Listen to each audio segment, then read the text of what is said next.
în acest peisaj contemporan extrem de tulbure și de pesimist, ar trebui să știm mai bine despre ce vorbim, pentru că, iată, spuneam și la lansarea care s-a încheiat la Dinaur, suntem foarte speriați de acest aflux de migranți care vin dinspre Siria, în special, dar și despre alte teatre de război din lumea islamică și suntem îngroziți de ceva ce de fapt nu știm.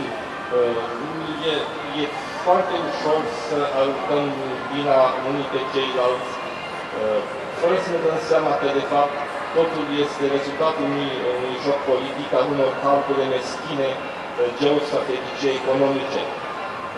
Eu prin această carte am încercat să îl prezint cultura islamică așa cum a fost ea, cu momentele ei de strălucire, cu momentele ei de stagnare, cu momentele ei de decădere. S-a întâmplat tuturor culturilor, s-a întâmplat culturii romane, s-a întâmplat și se întâmplă, iată, și culturii noastre, pentru că cultura occidentală din care și noi românii facem acum parte, a ajuns la un apogeu.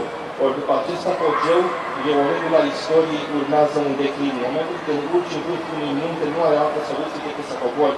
Mai sus nu poți să urci. Aici ne aflăm și noi.